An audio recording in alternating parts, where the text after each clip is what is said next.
it's my very great pleasure to introduce you to Dr. David Nutt. We've already heard mention of this morning. This quote from Einstein: "No problem can be solved from the same level of consciousness that created it." And wherever we look in this field, there are problems which do need solutions that need to come from very different perspectives. Well, the other person who's already been mentioned by Amanda is Aldous Huxley. There he is, pointing out that gods are man-made. We vote for them, we let them pull our strings, and all we got to do is clip those strings, and we could be free. But that's another story. But let's talk about his experience with drugs. He wrote 4 books about drugs. Everyone knows the dystopian novel Brave New World, which is the one he's remembered for mostly, but it's way the least interesting of his books. The most fascinating one, of course, personally, I think, is Island, but The Doors of Perception, of course, is the one that most of you will have read.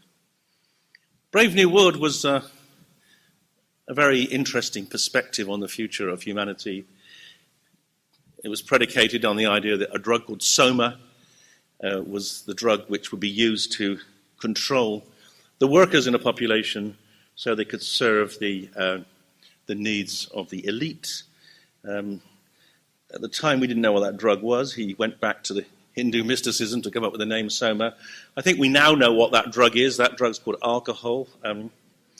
It served its purpose rather well for the last few hundred years.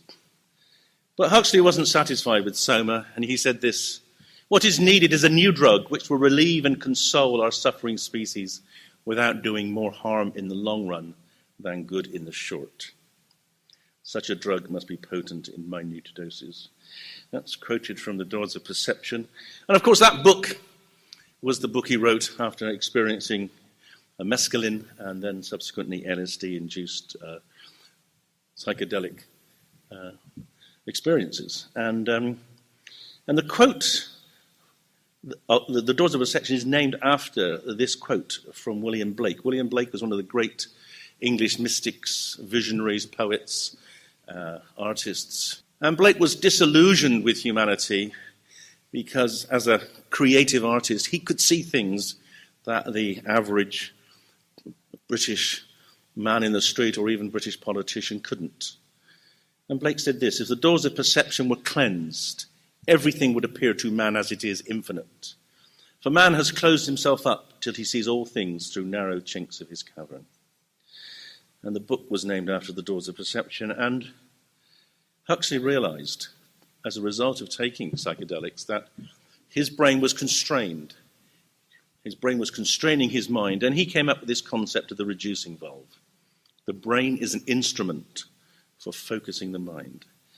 And that was extraordinary prescient again, because modern neuroscience tells us that's exactly what the brain does. So let me just talk you through it for those of you who aren't neuroscientists. When you go outside tonight on the cruise and you see the sunset, well, you're not really seeing the sunset. What you're seeing is what your brain interprets as being appropriate for you to see. So, yes, the lights from the sky go into your eye, they go into the retina, but the retina decodes them into a whole series of complicated modulated electrical impulses which pass into the brain, are segregated to different parts of the visual cortex, where motion, color, content, shape are decoded independently, and the brain then puts them back together. And it creates what it thinks is the appropriate image for you. And as Blake said, for most of us, what we see are just the lights in the chinks of our cavern. So we don't see the full sunset. We see some light. Hopefully most of you will see some sky and some clouds.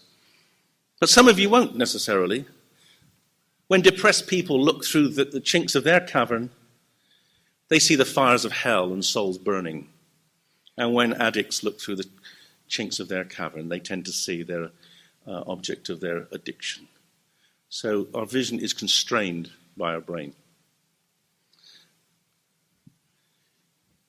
One of the reasons I'm sharing this with you is because the work we've done as part of this Beckley Imperial Research Program has in a way, thrown a neuroscientific perspective on this concept of the brain controlling the mind. So we've been working with Amanda now for over 10 years, largely looking at the brain imaging effects of psychedelic drugs.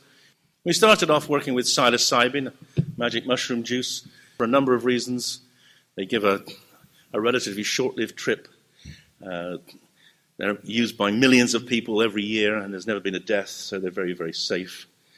And the other good thing about them is that no one knows how to spell their name, so it's quite hard for the media to attack you for using them because they get a bit embarrassed getting it wrong.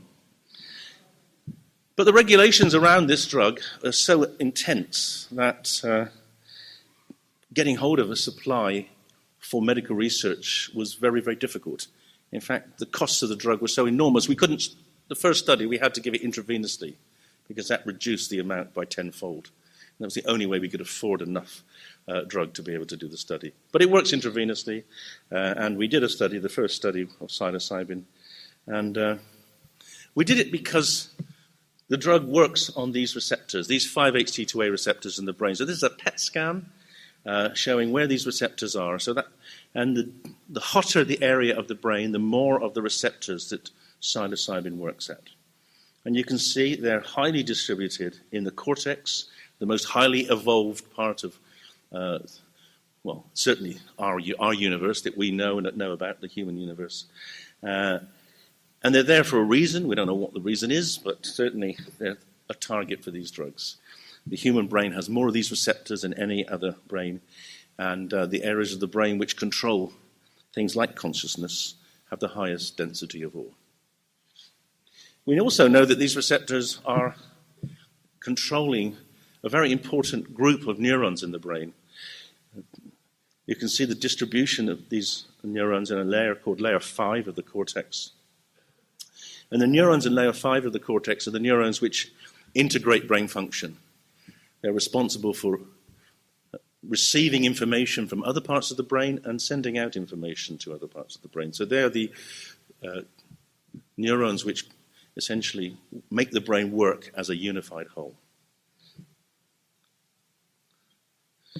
And this is our image from our very first study. We gave people psilocybin intravenously in a scanner, and then we decoded the images, expecting to see considerable activation of the visual cortex, which might have correlated with the simple hallucinations that people saw.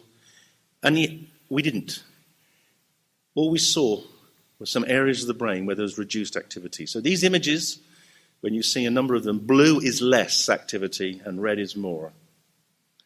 And it was a great surprise to us that only 3 areas of the brain were affected by psilocybin, and they were areas we hadn't predicted, the posterior and anterior cingulate cortex and the thalamus. And what made us believe that this wasn't just an artifact was the observation that the greater the impact of psilocybin to reduce activity in those brain regions, the greater the subjective effect. So it looked as if what psilocybin was doing was switching off those regions to produce its effect. And that was a complete paradox. And in my life in science, I've been around a long time, 40 years, I've seen a number of these paradoxes.